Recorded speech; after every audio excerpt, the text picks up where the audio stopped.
بسم اللہ الرحمن الرحیم۔ حکایت سی و دوم، 32واں قصہ۔ وزرائے نوشیروان در مہم میں از مصالح مملکت اندیشہ ہمی کردند۔ کہہ رہے وزرائے نوشیروان کے وزیر در مہم میں کسی اہم کام میں از مصالح مملکت اندیشہ ہمی کردند، بادشاہت کی مصلحتیں سوچ رہے تھے۔ یعنی کوئی اہم کام تھا، اس میں مشورہ کر رہے تھے کہ کام کیسے کرنا چاہیے۔ تو وزرائے نوشیروان در مہم میں از مصالح مملکت اندیشہ ہمی کردند، نوشیروان کے وزیر کسی اہم کام میں بادشاہت کی مصلحتیں سوچ رہے تھے۔ وہ ہر یک از ایشا دیگر گونا رائے ہمی زدند، اور ان لوگوں میں سے ہر ایک الگ رائے دیتا تھا۔ یعنی کام کو کیسے کرنا ہے، ہر ایک کی رائے الگ الگ تھی، کسی ایک رائے پر اتفاق نہیں ہو رہا تھا۔ اور ملک ہمچنا تدبیر اندیشہ کر، کہہ رہے ہیں بادشاہ نے بھی اسی طرح ایک تدبیر سوچی۔ یعنی سب وزراء کی رائے الگ الگ تھی، حتیٰ کہ بادشاہ کی بھی رائے الگ ہو گئی۔ اب کس کی رائے کے موافق عمل کیا جائے؟ تو نوشیروان بادشاہ کا جو وزیر تھا، عقل مند وزیر، جس کا نام بزر چمہر تھا، بزر چمہر، اور کچھ لوگوں نے اس کو پڑھا ہے بزر چمہر، باپر پیش۔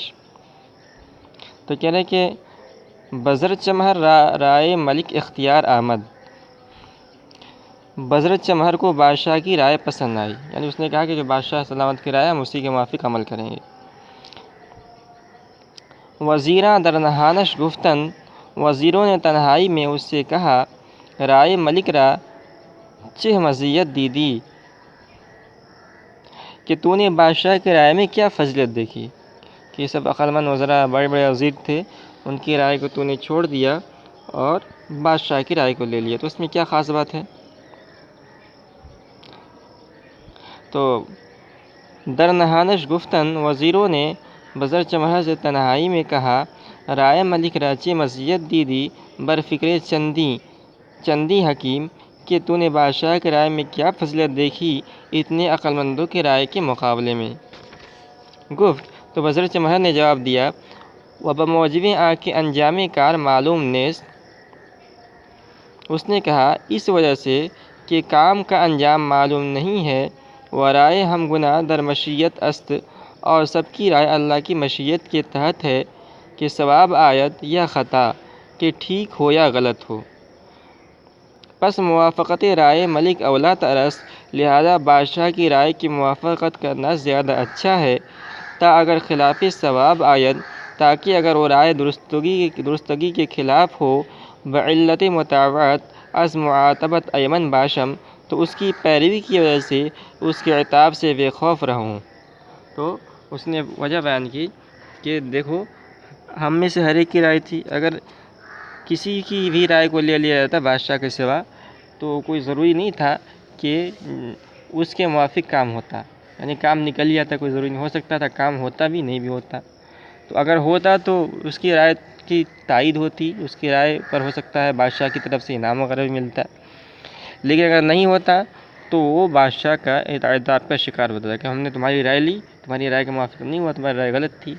اور بادشاہ کی مثال کا کوئی اندازہ نہیں ہوتا ہے، ہو سکتا ہے بادشاہ جلال کے اندر ہو تو اس پر قتل بھی کروا دے، کوئی سخت سزا دے دے۔ لیکن جب ہم نے بادشاہ کی رائے کو اختیار کیا، تو اگر ہو تو بھی جو ہے کوئی نقصان نہیں، اور اگر نہیں ہو تو ہم کہہ دیں گے ہم نے آپ کی رائے کے موافق عمل کیا، اور نتیجہ نہیں ہے تو ہم کیا کر سکتے ہیں؟ کہ گفتان، اس کے بعد اس نے کہا کہ عقل مندوں نے کہا ہے،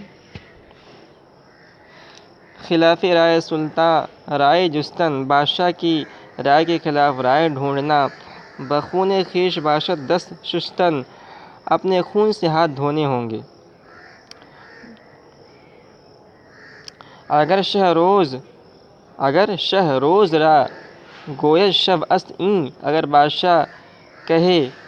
بادشاہ کہے دن کو کہ رات ہے، بباید گفت اینک ماہ و پروری، تو کہنا چاہیے کہ یہ چاند اور یہ ستارے ہیں۔ تو اینک جو ہے این اس کا مخفف ہے، تو مطلب کہنے کا یہ ہے کہ جو بادشاہ کے مقربین ہوتے ہیں ان کو چاہیے کہ بلا کسی واقعی ضرورت کے بادشاہ کی رائے کے خلاف نہ کریں، بلکہ بادشاہ اگر جو ہے اگر سلامت رہنا چاہتے ہیں، ٹھیک رہنا چاہتے ہیں، تو وہ بادشاہ کی رائے کی موافقت کریں۔